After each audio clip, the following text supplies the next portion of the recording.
तेरे जो भी आता खाली झोली भर ले जाता।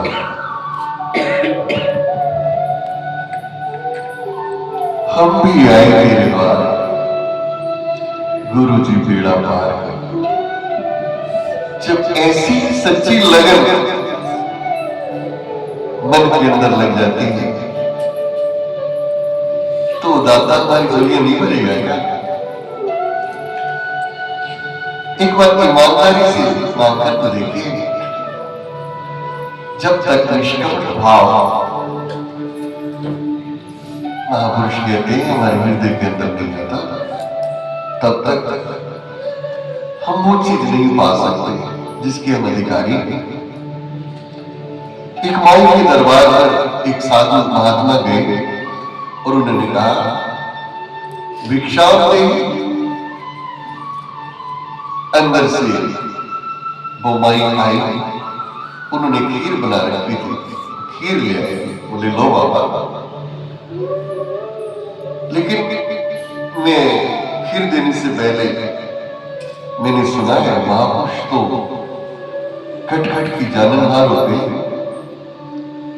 आपको पता है मेरे मन में क्या चल रहा है? चलो मैं बता ही देती हूं। मुझे इस ईश्वर के दर्शन करने हैं और मैंने ये सुना है कि महापुरुष एक सेतु का काम करते हैं जीव और शिव के अंदर मिलाने का। आप मुझे उनके दर्शन करवा दीजिए। मैं कान्हा की भक्त हूं। मैं रोज मंदिर में जाती हूं और वहां जाकर उनकी जब मंद मुस्कुराहट देखती हूं तो मेरे चित्त को भा जाती है।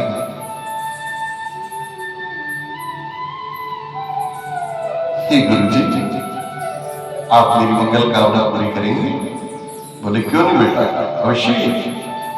महापुरुषों का इस संसार के अंदर प्रागट्य इसलिए होता है जैसे वृक्ष दूसरों को छाया देते हैं, समय धूप में खड़े रहते हैं, नदियां चलती ही रहती हैं, चलती ही रहती हैं, एक जगह उनका ठोर नहीं होता। जब तक समुद्र नहीं आता तब तक वो चलती ही रहती है, लेकिन वो दूसरों की प्यास हो जाती है। इसलिए बिटिया तुम निसंकोच होकर कहो अपने मन की बात, जो भी कहना चाहते हो। उसने कहा बस प्रभु मैं यही चाहती हूँ, पर मेरी शर्त यही है कि मैं आपका दान तभी दूंगी जब आप कान्हा के दर्शन करवाएंगे। मैंने तो सुना है आप सर्वसमर्थ होते हो। गुरु बिन ज्ञान न बुझे, गुरु बिन मिटे ना भेद, गुरु बिन संशय ना मिटे, जय जय जय गुरुदेव।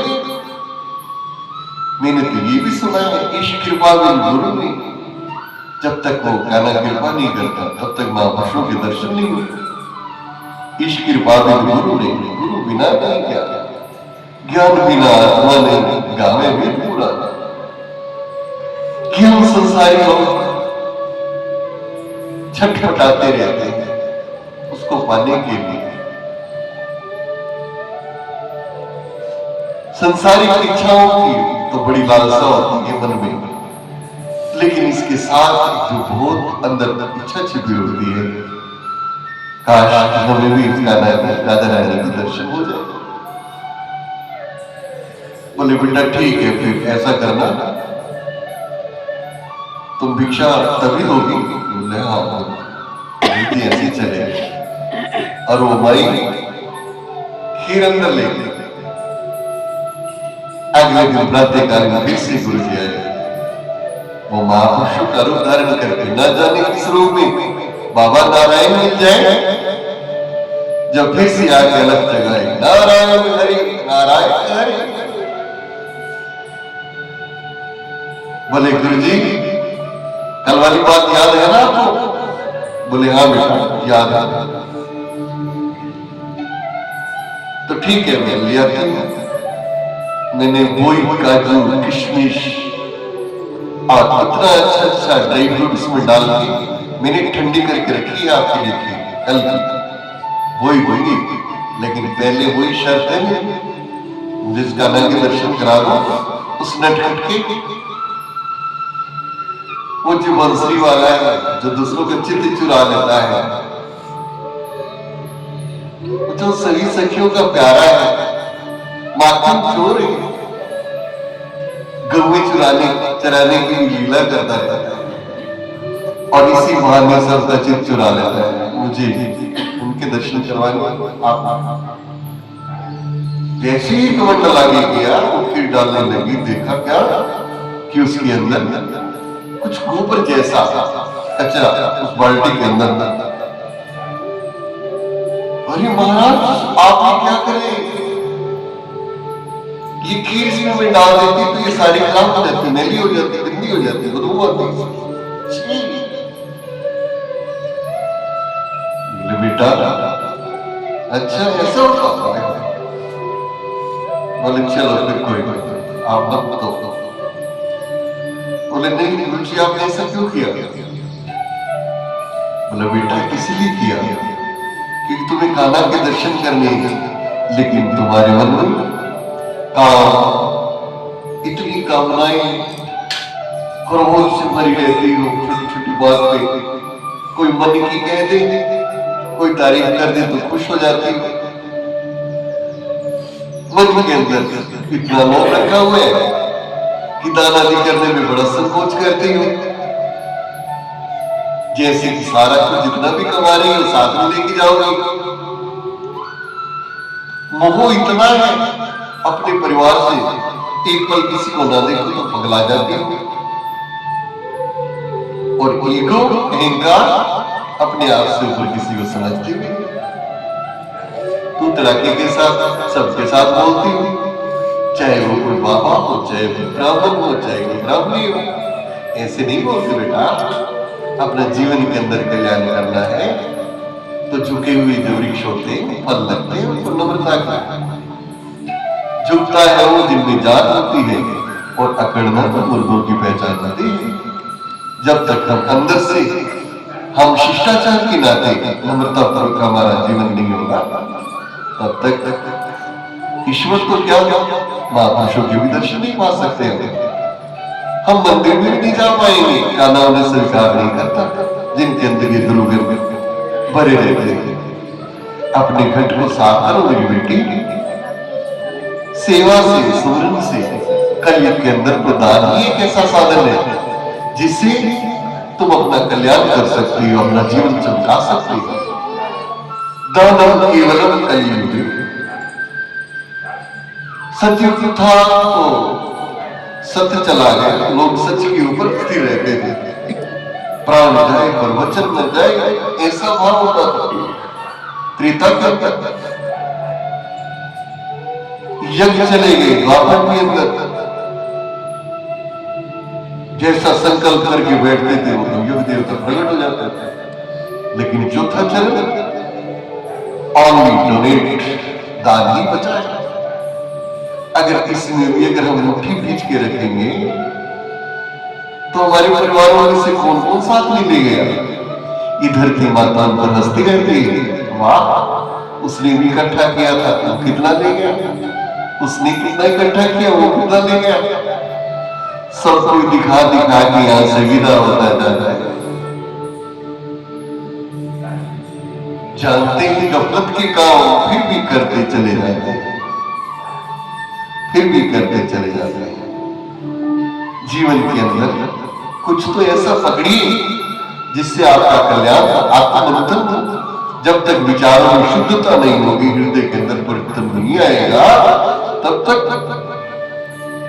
दया भाव नहीं होगी, दूसरों के प्रति परोपकारिता नहीं आएगी, तो मनुष्य कराने के लिए घंटे आएगी। जीवन के अंदर ये सब जब हम महर्षि हरि की कथा श्रवण करने जाते हैं तो वहां से मिलते हैं। नवंती गुणीनो वृक्षा, नवंती गुणीनो वृक्षा, नवंती गुणीनो जना, शुष्क वृक्षाश्च मुर्गाश्च न नवंती कदाचन। फलों वाले पेड़ चुप जाते हैं, ऐसे सज्जन लोग जो होते हैं वो भी चुप जाते हैं, अहंकार नहीं करते, उनके अंदर गुण होते हैं। अपने माता पिता के अच्छे संस्कार भी होते हैं उनके अंदर, शिष्टाचार के साथ ही होते हैं, लेकिन कौन नहीं चुनता? जो सूखे पेड़ होते हैं सफेदे की तरह, खजूर की तरह ऊपर चले जाते हैं, वो झुकते नहीं, वो टूट जाते हैं। वक्त की बात और वक्त की हवा उन्हें तोड़ के रख देते हैं, लेकिन वो झुकते नहीं। शुष्क वृक्षाश्च मूर्खाश्च न नवन्ति कदाचित्, वो कभी नहीं झुकते। लेकिन जो सत्संगी है, जिनके अंदर अपने माता पिता के अच्छे संस्कार दिए हुए, वो अंदर से उनका दिल, उनका मन, उनकी आत्मा, उनकी बुद्धि अंदर से नम्रता वाली होती है। उनके जीवन के अंदर उपरोपकारिता का ही बड़ा ही भाव देखते हैं। पूरे सत्संग के अंदर वो एक बात अपने जीवन में उतारने की कोशिश करते हैं, चेष्टा करते हैं, तभी उनका जीवन सफल हो पाता है। सत्संग की गंगा बहती है तो उसमें से सब अपने अपने मनो भाव जो भी आभूषण लेना चाहता है वो लेके जाता है। ये सारे सदगुण सत्संग में मिलते हैं, अर्थात सत्य का संग करना ही तो सत्संग है। श्री हरि की पावन कथाएं को श्रवण करना और उनसे शिक्षा लेना, कि श्री हरि के अवतारों के हम क्या सीखते हैं, उनसे अपने जीवन के अंदर हमें क्या करना चाहिए, यही तो जीवन के अंदर लाना है। और क्या लाना है? आज देव उठनी गाज, अर्थात हमने जो हमारी सुषुप्त शक्तियां हैं, जो हमारी सोई हुई देव हैं, उनको हमने इन सद्गुणों के साथ अपने हृदय के अंदर उस ज्योत को हमने जगाना है, उठाना है। वरना श्री हरि कभी नहीं शयन करते, लेकिन हमारे मन के कारण वो सोए रहते हैं, क्योंकि हमारा मन उधर जाना नहीं चाहता। जैसे ही हम उधर जाएंगे तो श्री हरि भी हमारे साथ साथ हर समय क्यों रहेंगे। बोलिए बोलिए सच्चे दरबार की, बोलिए सद्गुरुदेव भगवान।